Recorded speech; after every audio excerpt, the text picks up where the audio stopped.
No Cool. problem. So, thanks for coming, everybody, and going to play the intro pieces.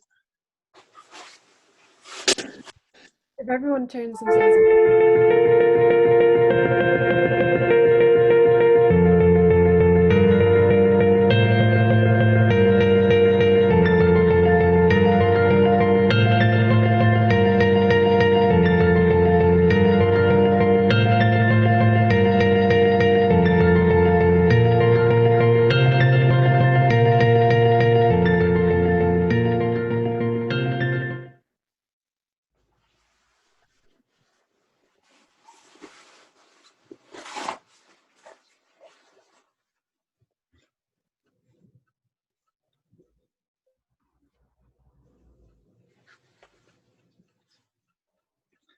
So, yeah, my name is Jimmy Darcy, and I suppose I'm kind of fascinated by the learning process, but passionate about education. I believe we're at a time when we need to re-embrace nature, to reimagine education. Work for the Gaelic Athletic Association, an organisation that promotes Irish culture and pastimes as youth leadership sustainability manager. I'm representing myself here today. Over to you, Sarah. Yeah, I'm Sarah from Dublin. I'm just graduated as a UX designer. Also interested in another design discipline called transition design. And I'm an artist and musician as well. I believe that we're disconnected from nature, and that in order to tackle some of the biggest crises of the 21st century, like climate change and biodiversity loss, we need to understand our place within nature and the ecosystem. And I think that the educational system can play an important role in helping students see themselves as part of a lively ecosystem. So both myself and Jimmy aren't experts on the topic, but like we're interested. And so our aim today is to kind of facilitate a session and to encourage like engagement from everyone. So we're looking forward to seeing what we come up with together for an alternative education system that embraces nature. Just on the bit of housekeeping, I think everybody's familiar with Zoom, but obviously we are recording, so if you don't want your image or voice heard, mute your microphone and turn off your video. That's cool too. I'm going to ask everybody to just use the chat. Maybe just put in, why you're here, what attracted you to this session, for a couple of moments there, and then I'll talk a little about the agenda, and we'll get into the first part of the session.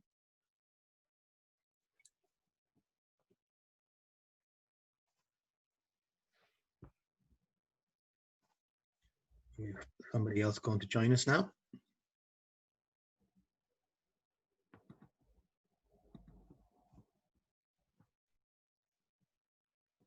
Thanks, Ruth.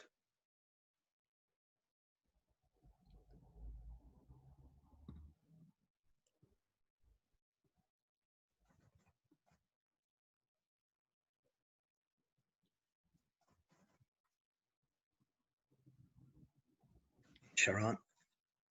Late.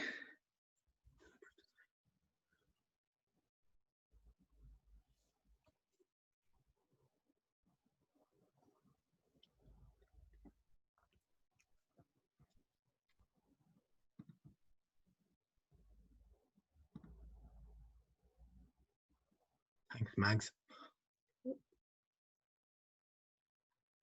Hey, Philippe, are you in? No, she's gone. Cool. Thanks, Amani. That's another person. Yeah. Hello, Dalipa.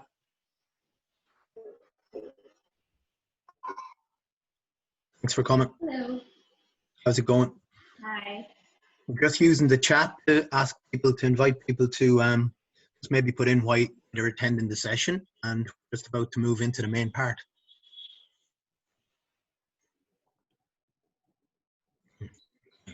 Okay. Thank you. Thanks, everybody. So I'm just going to share my screen again.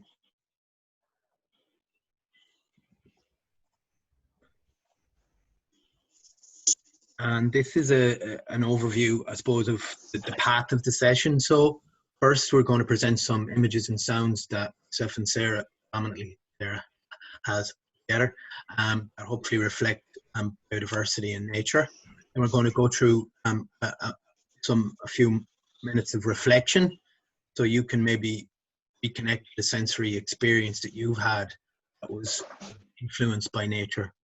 We're going to end it on numbers now. I'm not sure will we go into 2 breakout rooms or will we all stay together, but there's a task there that we want to look at. And then at the end, we'll come back and we'll discuss maybe some ideas we can feed forward to try and integrate into now, into education now, and hopefully influence the creation of more alternative futures, one of which may be more sustainable. But first, I'm going to recite a poem called Life is So Bland by Theodora Anderson.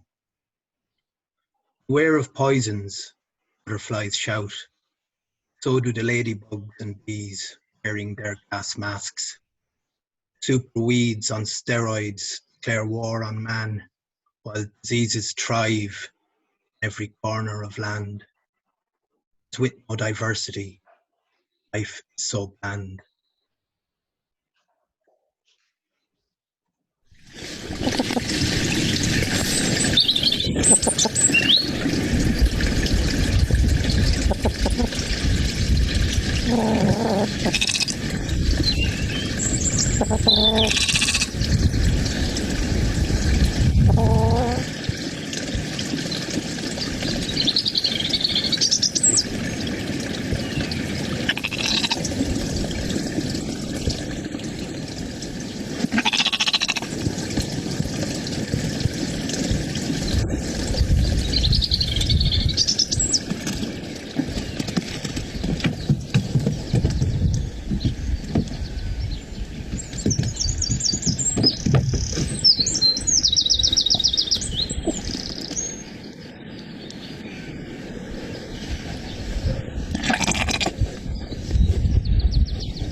Are we having 3 minute silence, Jimmy?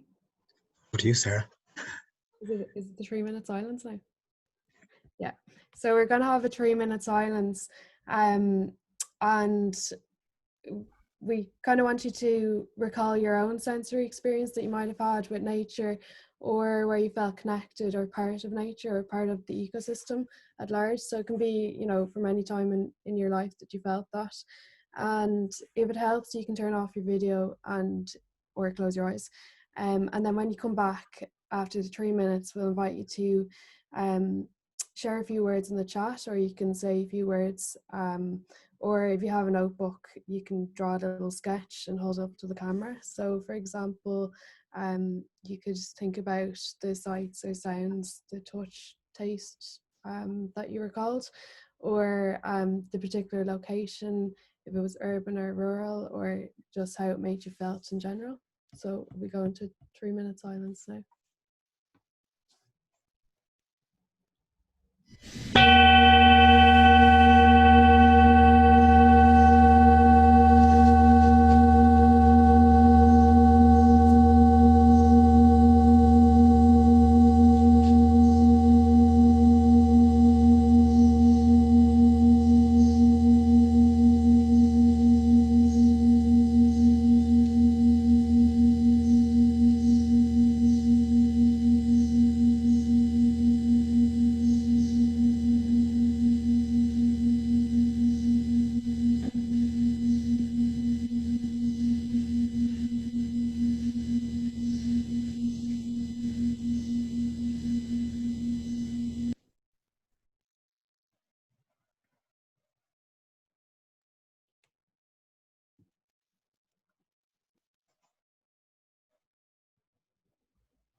Welcome back. So we're a small group. I'll invite you to share any way you would like. Maybe just for some order, you might just kind of raise a hand, or We're in the chat. or in the chat, or you can. Yeah, thanks, Sharon. I'm gonna Connect, as well. connected, rejuvenated, that released.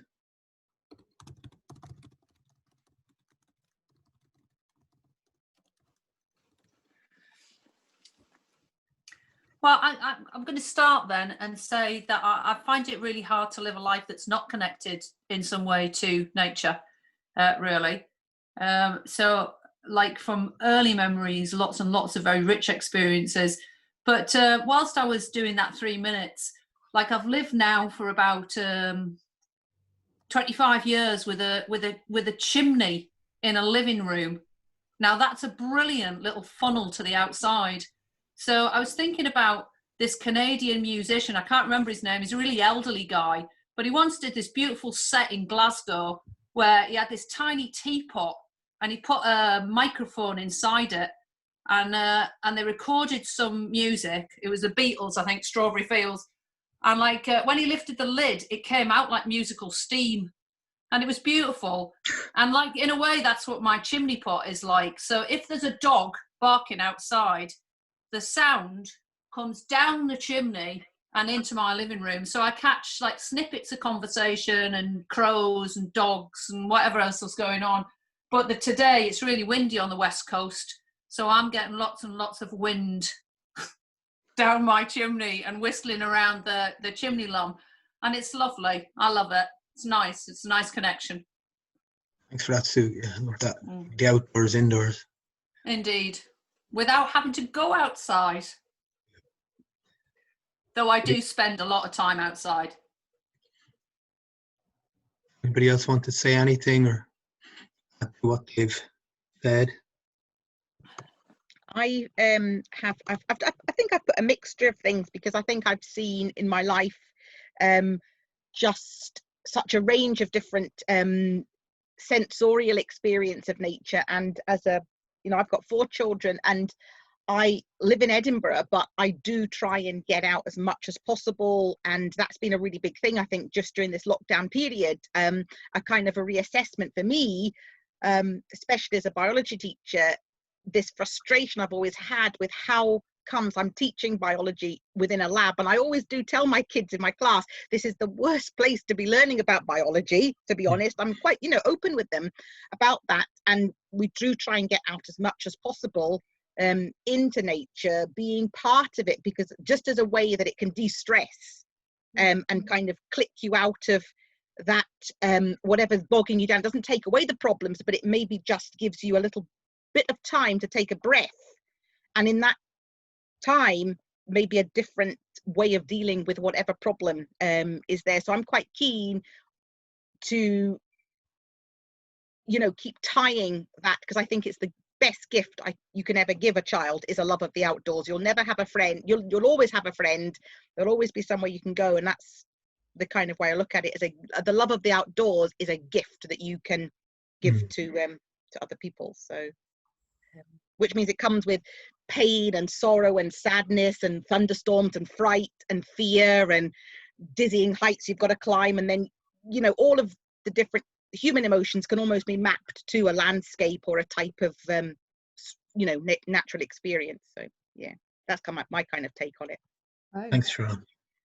What do you call that when your mood matches the weather? Sorry to jump ahead. Pathetic fallacy. Oh, There yeah. we go.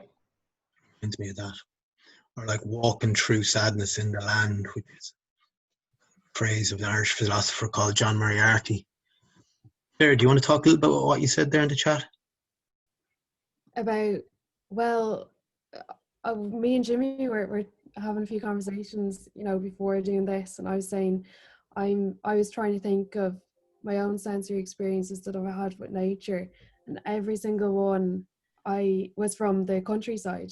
We have a holiday house down in the west of Ireland, and they're all from there. And you know, I've been going down there for years, since I was like 4 or 5, and kept kind of revisiting the same like landscape. But I can't think of any, or not very powerful ones anyway, of ones in the city. So I was kind of thinking maybe for, you know, students in the city, that it's even more important that they discover nature, what in whatever capacity it's in the, well, it's all around the city, but you just kind of, it's just not as obvious. And there's like a sensory overload, I think, in the city, where it's like, I don't know, it's hard to concentrate on like the sounds of nature when you've like cars and everything going by. But I think it's like an interesting mix in the city, because it kind of shows that, well, like humans are part of nature in an industrial setting. But yeah, I just wonder what the difference is between the kids in the countryside, if they're more connected than in the urban city living. That was it. I live a little bit outside the city. It's quite rural where I am, but probably because I've got 3 kids and a full-time job, I feel as if I'm not very good at paying attention to it. I'm always rushing, just need to go and get some exercise and do a run and get back in and get back to work. But I realised when we were doing that 3 minutes that I probably feel more connected by the sea and in the sea. And when you're in the sea, you can't not pay attention to it. It makes you pay attention to it. It's in some ways the only thing that you can think about, because if you don't, then you might be in trouble. And I think that I'm much more connected to that environment than I am to the I see especially in lockdown, the birds and the butterflies and everything that kind of came back a little bit round about us just made me realise how disconnected we already were, and it almost troubled me a little bit more. But the sea's not like that. The sea just takes you and doesn't let you think about anything else, which is pretty powerful. I kind of grew up in a town, but rural town in Ireland, I guess. And my mum, who's on the call there, Ella, and my dad used to, they had a love of nature, so they always brought us out into the countryside. But I've been living in the city then for 20 years, and only when I came back on home here, like Tipperary and lockdown, that kind of had time to kind of just really sense the place again. So that you have to give it time, I guess, too, don't you? Time is part of it. It kind of changes time as well. It's interesting. Thanks everybody for contributing there. I think we're on to the next element, Sarah, where we set up the... Yeah, we're going to go into breakout rooms, but before, I'll just say a bit about what's going to happen and the thoughts for the breakout rooms. So the Western educational system at the moment, we think, is too focused on passive consumption, and we lack, or students, well, everyone kind of lacks critical thinking, and lessons are generally held indoors, so students are disconnected from the environment around them. There's a lack of learning from and with nature, even though it's proven that nature can improve children's development, their mental health, physical health, and their imaginations. And today, society is facing lots of potentially catastrophic crises like climate change, biodiversity loss, and we need to transition to a more sustainable alternative future. But in order to make this transition, we need to foster a culture of dreaming, and we need the next generation and everyone's imaginations to be able to think about what these futures might look like. So we believe that in order to imagine alternative futures, the educational system needs to embrace nature and our understanding of our place in the ecosystem. So that's kind of the background to the breakout rooms, and the question that we're posing is, how do you think that the educational system needs to change to embrace biodiversity and learning from nature, from and with nature, and why? So in the breakout rooms, it's important to give everyone time and to listen to everyone, and don't really think too much about what you're going to say. There's no one correct solution, and everyone's contribution is very much welcome, no matter how small it is. So it might be helpful if one person nominates themselves. Are we doing the breakout rooms, Jimmy? I think we'll do two. Just get more chat on there, and yeah, sure. We probably won't need to be as restricted coming back because we only have the two. Yeah, if one person nominates themselves, then to take a few notes of what you discuss, so then you can feed it back into the group when we come back out of the breakout rooms. So just like if you want to, if this is helpful, I don't know, you might want to consider the curriculum, the learning space, different ways of learning, what the schoolyard could look like, what the canteen might look like, and lots of other things. So if you have any questions before Jimmy does the breakout rooms, if you don't understand anything, you can ask them, or if it's okay. Do you mind just posting the question again? Is that okay? Sure, yeah. I'll post it into the room anyway. Okay. If you're posting it into the room, that's okay, Jimmy. Post it into the room. Education system. Sweet. Okay, we'll go for 10 minutes. See you then. We'll pop in and out. Hold on a second.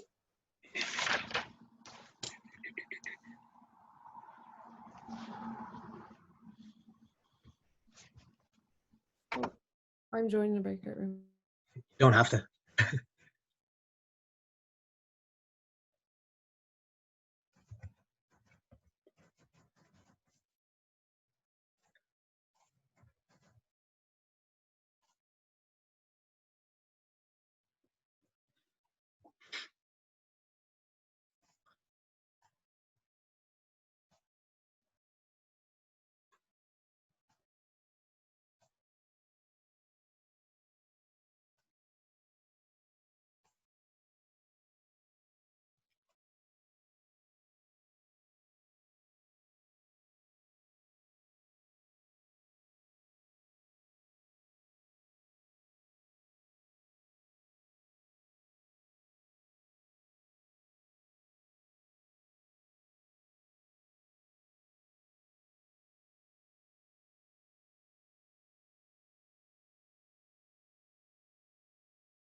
Sri Lanka. I do live in the suburbs.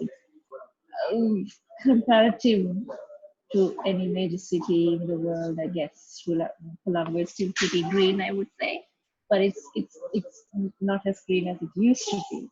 However, as just Jack mentioned, when we were in school, nature was never explored that way. It was in the textbook. We went out on excursions because it was in the curriculum to go out a couple of excursions a year, and that wasn't really exploratory really, because the teacher was guiding you all the way and telling you what to look at, and this is what it is. And it was just like a classroom outside. That's all. So I don't think we had a time in school that we really embraced nature the way we should have. I think we are a generation who sort of lost it and trying to get back in a way. So I think if I were to change things, I mean, me and my husband are about to start a self-directed education school in Sri Lanka. So much of the learning of the children would happen outside classrooms. They would learn a lot from nature, ecosystems. I mean, it's not just about the biodiversity itself that you learn from nature. You learn interconnectedness, you learn interdependence, you learn how everything works really, how the world works. So I think whether it's self-directed or not, children needs to be spending more time outdoors. That's my take on it.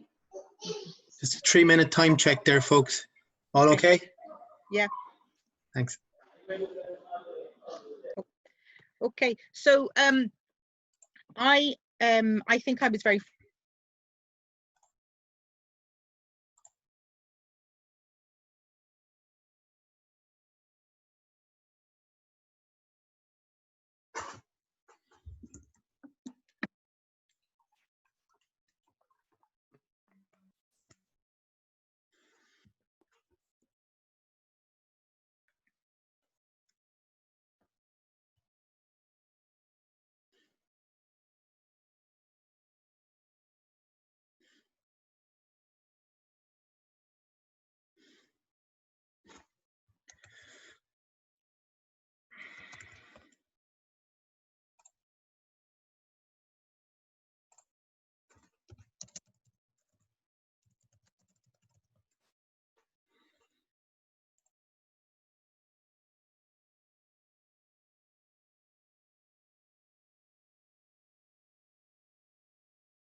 Hello there. Welcome Hello. back. Welcome back, everyone. So let's hear some of what went on. Will we go to the breakout room with Sharon, Jack, and Dalipa first? Do you want to give us some feedback? Yeah, Sharon was just on fire just then talking about so kind of she was just really in the flow, and kind of just at the end there's really interesting conversation about how children and adults experience nature in different ways, and this is the first time that's kind of that idea is kind of I've processed that in terms of how I look to go into nature now as a way to find that 3 minutes of peace or that 3 minutes of silence, just to kind of reconnect, recenter, rethink, and kind of just be out from a very busy road that I live on and just away from everything else, away from my screen.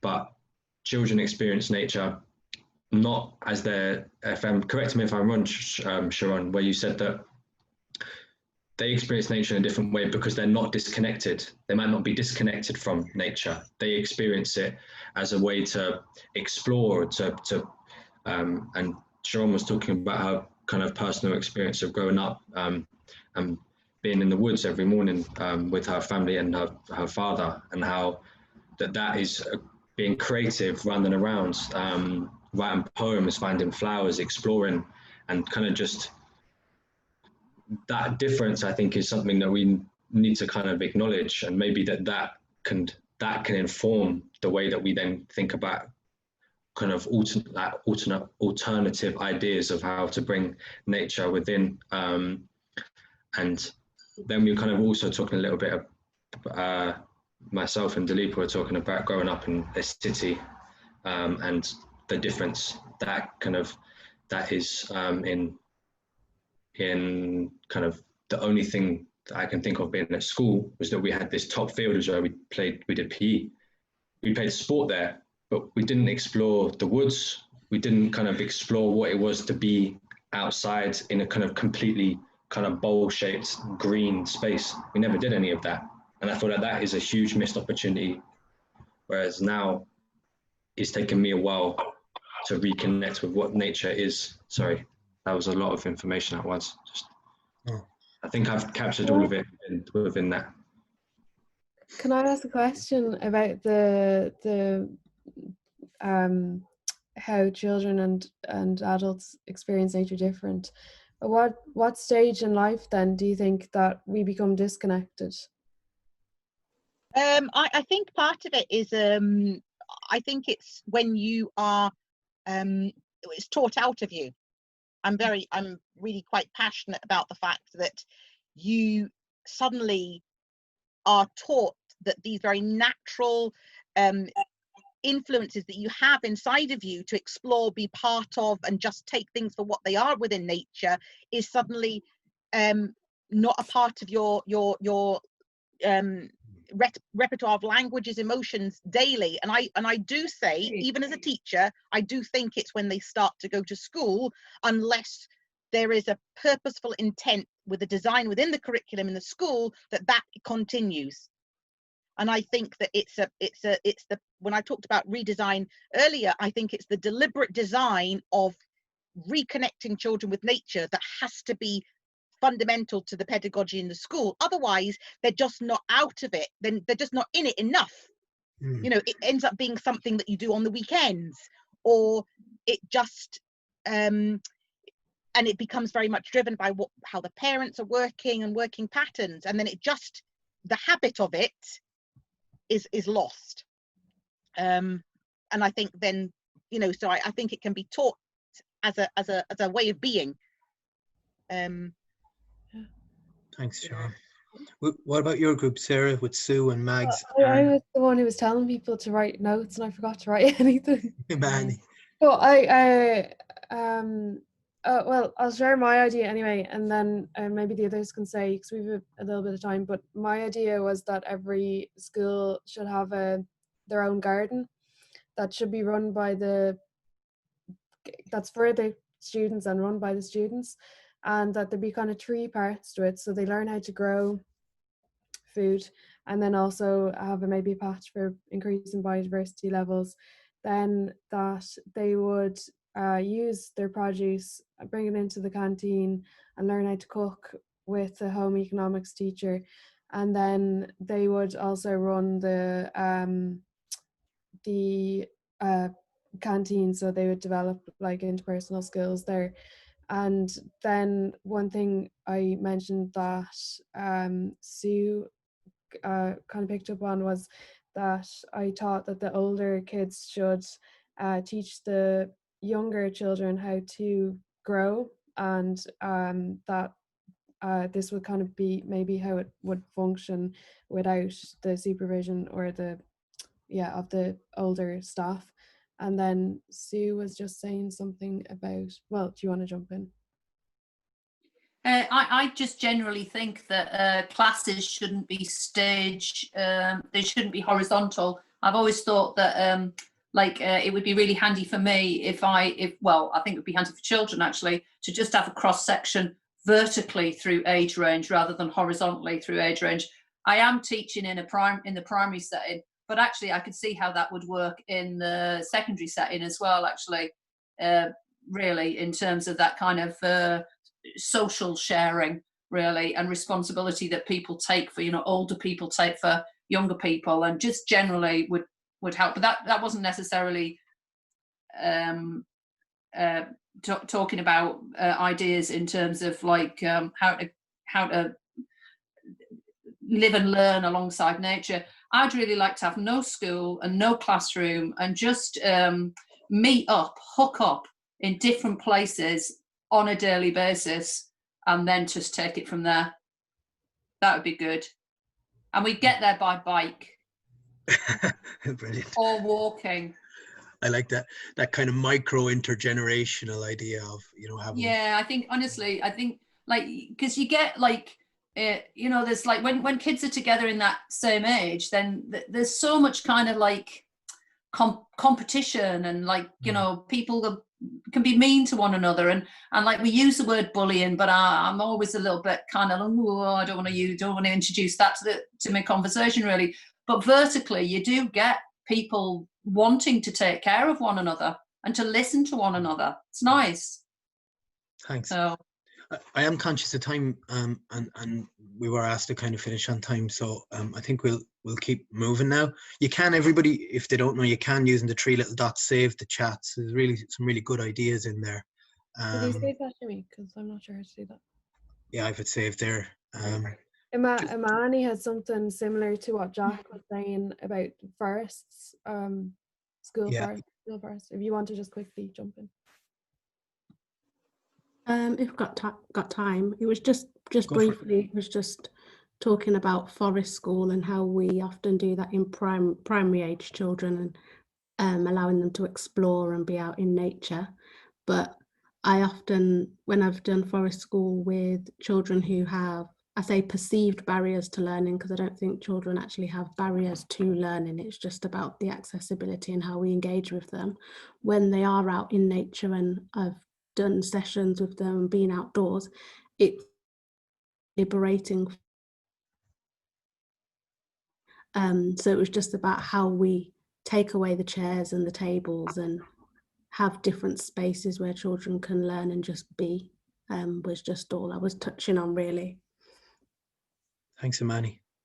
I attended the European Permaculture Conference in the Wicklow Mountains there. I think it was last summer. And I came across this book called Earth Share, People Care and Fair Share in Education. And those 3 foundational ethics of the concept about earth care and understanding natural laws, ecological systems, sorry if you can't read that, and the needs of all living beings, and people care about everybody, kind of taken away the idea of teacher and student, I guess, to some extent, and fair share about equality across all people regardless, but also equity between humans and other species. I think it's a good framework. That book is by Lucy Alderslow, Gay Amos and Didi Diva Priya, where I took that from, if you haven't heard of it before. Just up on time. Sarah, you've put something into the Ideas Playground. Yeah, I just put an idea. It's called Learning from and with Nature. In the Ideas Playground, you've probably already seen it. It's on the homepage of the festival website. So it'd be cool to keep the conversation going if you want to add to that. It's basically like what we just talked about today. So it'd be nice if you have any more ideas or you want to write them down and share them with everyone. That'd be cool.